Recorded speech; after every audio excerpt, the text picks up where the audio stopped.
So what you'll find in the laboratory is that with certain things, you have favorites. And for some reason, the Duffy blood group is my favorite. I love little Duffy A and Duffy B. I think it's because it sounds fun, like Duffy Fluffy. Duffy is fluffy.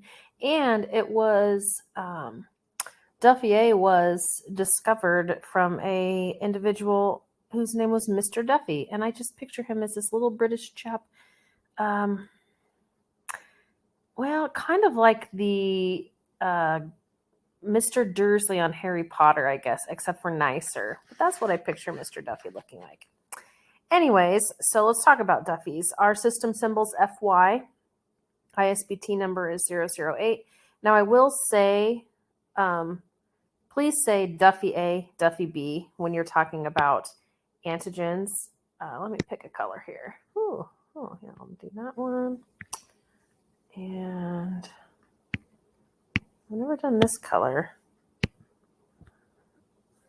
That might be too light. But anyway, when you're talking about the antigens, please say like Duffy A, Duffy B, not FYA, FYB. You just don't really hear it. Every now and then you'll hear it, but it's not commonplace. So if I correct you, that's just why I'm trying to help you speak like a native. So our main two antigens are Duffy A and Duffy B. Let's talk a little bit about the antigens. What's really interesting about our Duffys is with our phenotype, and you see our phenotypes up here, but with our phenotype that is Duffy A negative, B negative, that phenotype is resistant to some forms of malaria, and particularly the Plasmodium vivax. This is, one, it's a big deal. It's a good way to differentiate it, but it's huge in the scheme of the selective evolution. So because it's resistant to malaria, when you think back to when you were learning about your sickle cell and your thalassemias, a lot of those took place or originated in that malarial belt, like in Africa, probably some parts of Asia and stuff. And so, so what happens is because the cells are resistant to malaria, anybody who has the Duffy A negative, B negative phenotype is likely to survive long enough to pass on their genes. They won't die of malaria because they're resistant, so they can pass on their genes to be inherited from generation after generation. And that's why when you go back up here and look, this makes sense that for the Black population, folks whose ancestors originated from that area, that Duffy A negative, B negative phenotype is the most common. So it's kind of a cool thing, but it's nice how it all makes sense and how you can pull it all together. The antigens are found in other tissues besides the red blood cells, and they are well developed at birth, so you can guess what this is going to mean for our HDFN. If they're IgG, I wonder what type they are. Now this part here, I'm not really concerned about you knowing for an exam or anything. I'm not going to test you on it, so I don't want you to get hung up on it. I don't want you to get hung up on it when we're doing our antibody IDs.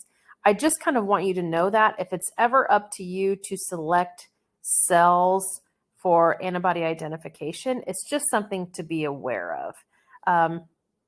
With like the Black population versus the white population versus our Duffy phenotype. So you can kind of read that on your own, but don't get too hung up on it. And past years, I've had students get too hung up on it, but I do want to leave it in just so you're aware if it ever comes to you to do some choosing of reagents.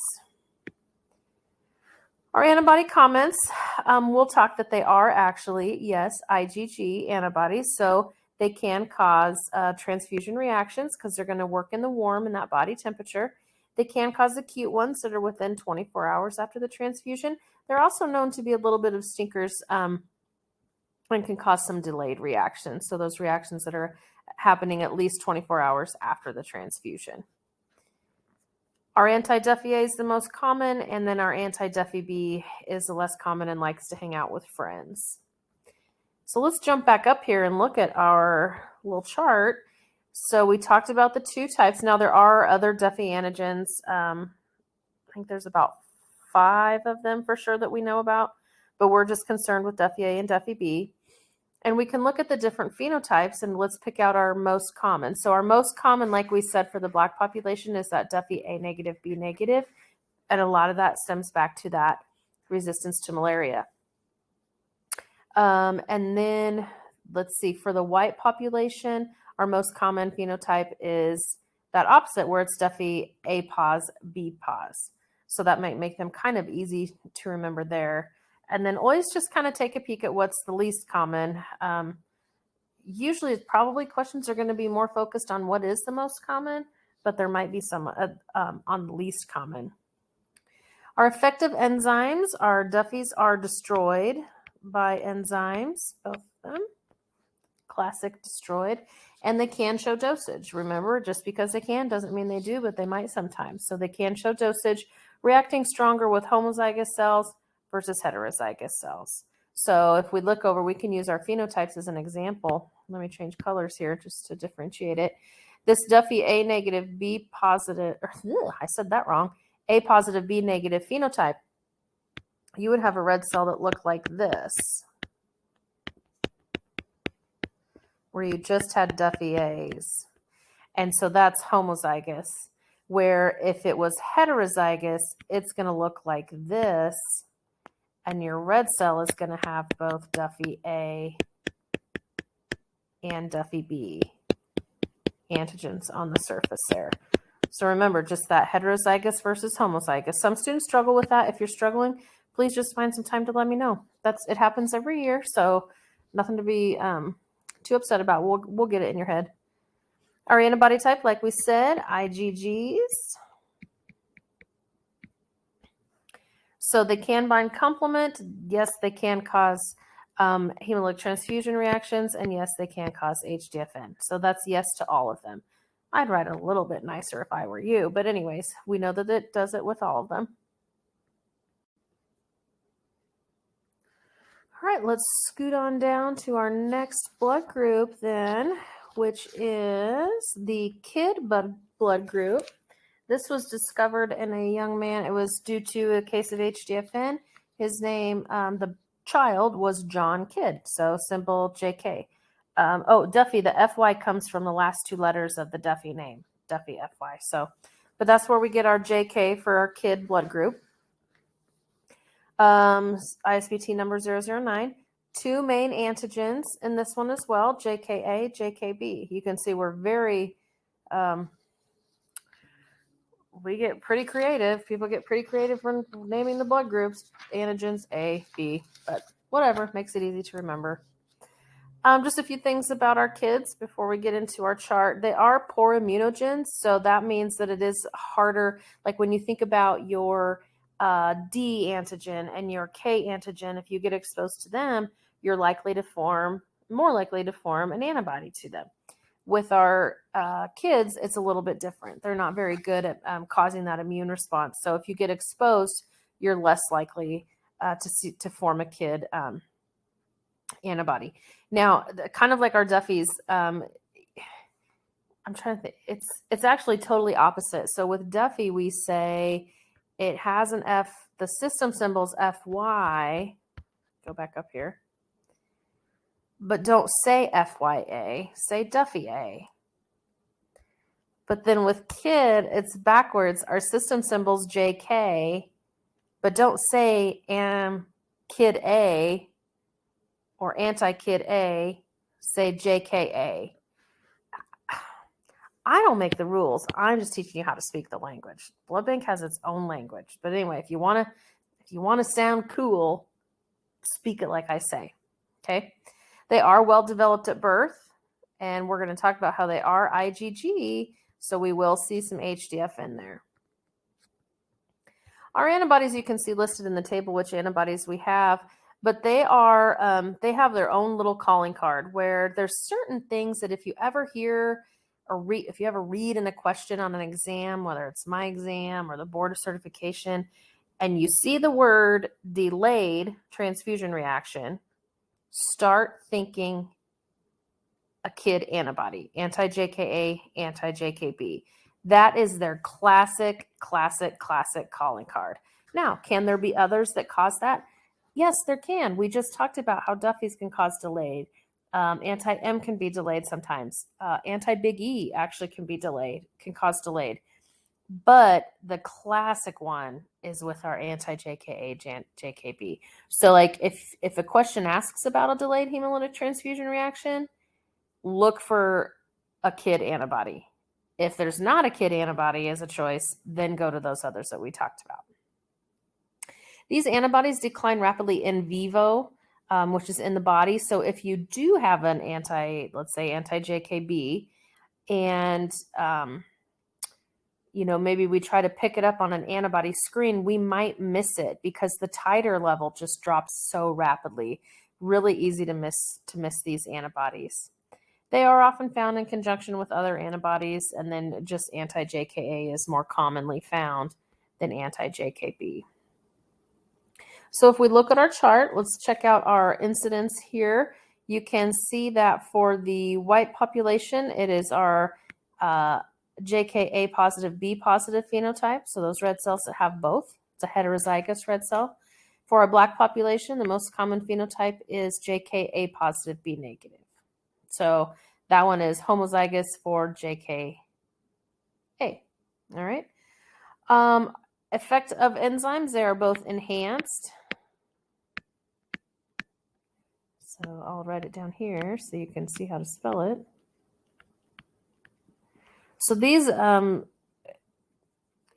are enhanced by enzymes. So if you had a 2+ reaction and then you treated the red cells with enzymes and reran it, you would get a 3+ or a 4+. It would be stronger.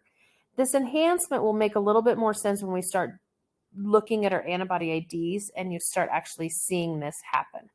But in order to do those antibody IDs and to do them well, you have to learn the basics now, because when we get into them, I'm going to be saying, okay, what are we seeing here? What do we think we have? Do we think we have IgG, IgM? Does it look like it's showing dosage?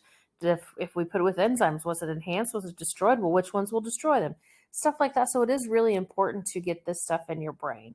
We're laying the foundation now for what we're going to do later. All right? Not to freak you out. Our antibodies are both IgG. So take a second here and guess what we're going to have under hemolytic transfusion reactions in HDFN.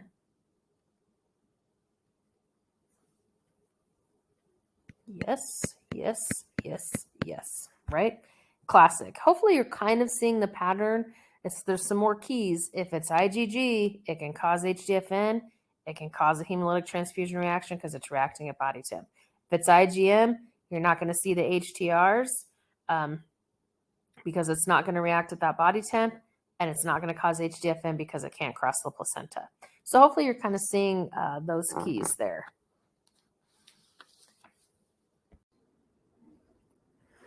All right, we're going to go ahead and just scoot right down to the next one. I was going to leave it for another little segment, but I think we'll just go ahead and do it and finish this out. So our last system that we have to learn, it's actually a system and a collection put together. It's the I system. So it is actually the big I system, and then an little I collection, where it's not even, it doesn't meet the requirements to be the system. So we're just going to call them the I system and just know that it means a big I and a little I. And you can see their symbols, but you can see even our little I doesn't even have an ISBT number because it's not its own blood group system. We're going to talk a little bit about the incidence first before we jump into the antigen comments and then back up. So we do have our main antigens that we're worried about is a big I and then a little I. The phenotypes, the only phenotype that we should see is an adult grown-up person with a big I. There should be no little I on an adult. Okay? And we'll talk about that in a second. Well, let's talk about it right now. That's because the big I and the little I are expressed in a reciprocal relationship. So you have one or the other. And what happens is when most people are born, they have a little I. And then as they start to age, and I'm not talking about elderly, I'm talking about like 18 months, as you can see, the little I decreases and the big I increases. What's actually happening is that that antigen is starting to branch more. And so we're getting more branching in the antigen, and it actually branches itself into its own unique new antigen, which is the big I. So we should have infants with only little I and then adults with only big I. So then when you come back up here and you look at the incidence, you can see why I just say for the big I, that's big I, yeah. Okay, oops, you can see that big I. So for the big I, we have a lot for adults, and then for a child, not a lot. And then we flip it for our little I, not a lot on adults and a lot on a child. So you can see that there. Now let's just go ahead and do the chart because our antibodies get a little wicked crazy on this one. So our enzyme effect, they're both enhanced. Okay, there is no dosage. Dosage only occurs with antithetical antigens. Our eyes are not antithetical, right? So it's like it's your buddy. Maybe we can list these here in a little bit so you can see your antithetical. Or ask me in class, can we talk? Can you tell us exactly which ones are antithetical? And then I will. Our antibody types, we predominantly have IgMs with our eyes.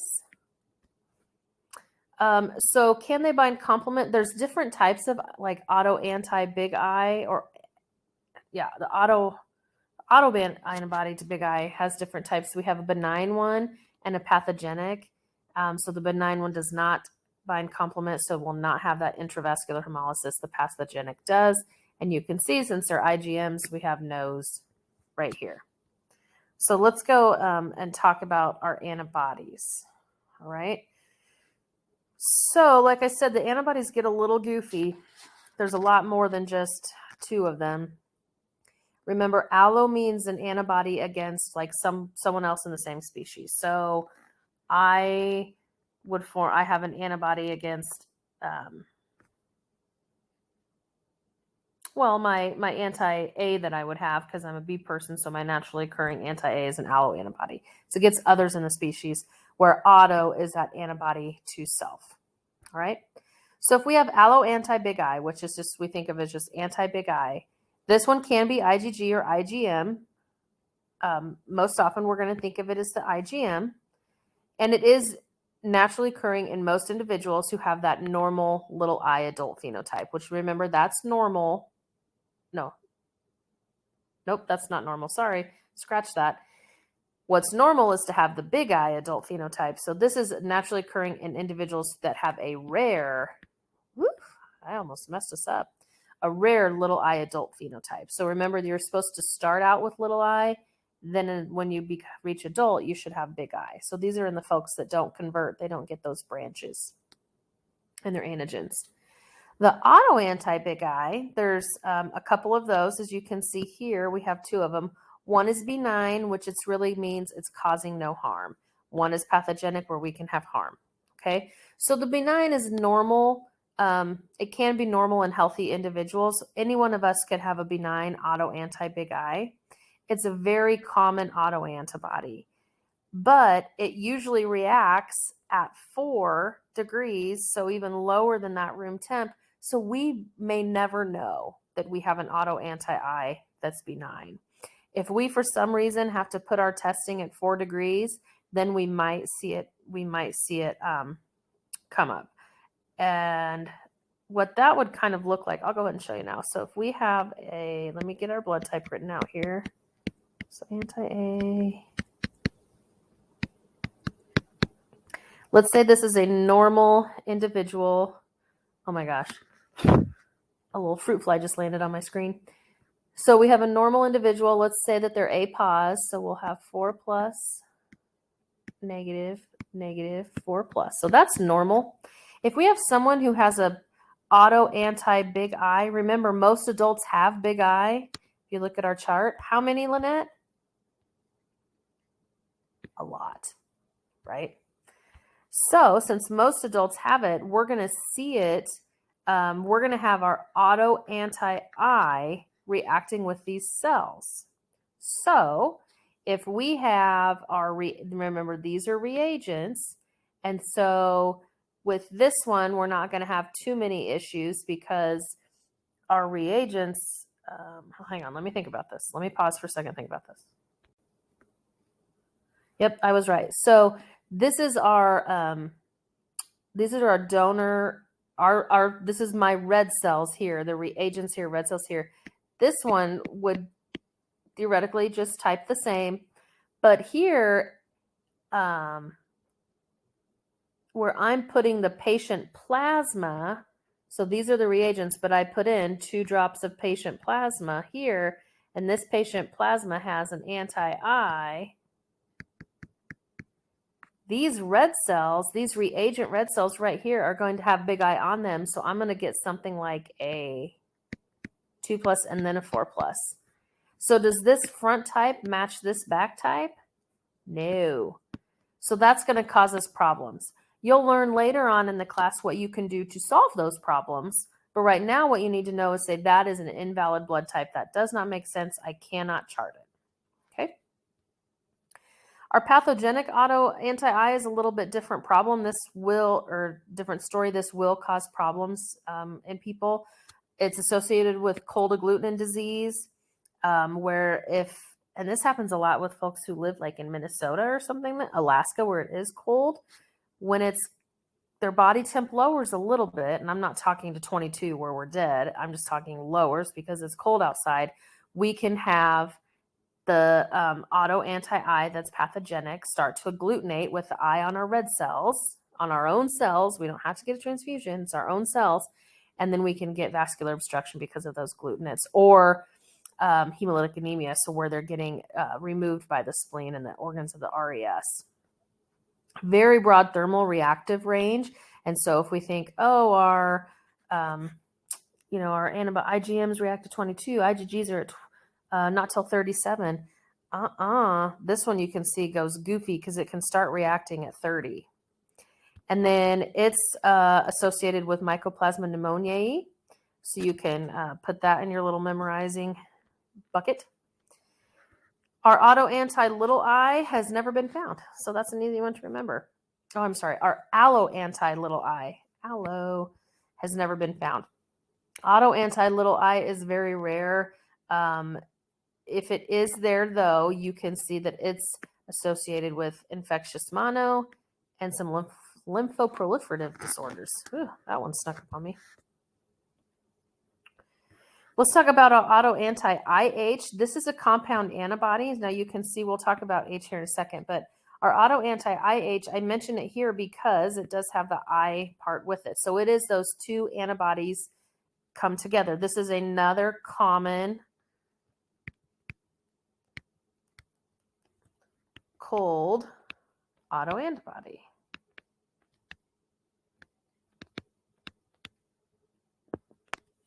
Okay. Our most common are anti-I, anti-H, anti-IH. So it is commonly found in A1 individuals, and then because of our amount of H that we have on the red cells, right, it's going to react stronger with our group O and our O and our A2 cells. But just remember, it is a common cold autoantibody, and it is compound. Our auto anti-H, it's not in the I system at all, and I won't test you on it at this point, but we will learn it. But I just want to throw it here because it's the third common cold autoantibody. We have auto anti, IH, and then IH. Those are our 3. Don't forget to write your anti in front of them. 3 most common auto antibodies. So I'm just mentioning it here. But think about, and I don't remember if I mentioned it with our ABO, but think about how many red cells have H on them. All of them except Bombay. So if you have an auto antibody to H, we're going to see typing like we did up here, where we're going to get problems in the testing. It's not saying that the patient is having problems in vivo. It's just that we're going to have problems when we're trying to get their blood type or to get compatible blood for them. Just to make sure, we want to make sure that we have everything right. Okay, just to finish it up, there's helpful hints. This is what I learned. This was given to me as a student, so I left it in here. These are the sayings that I remember when I'm trying to learn certain things about like which one's so dosage. Ooh, excuse me, big yawn. which ones are enhanced, which ones are destroyed.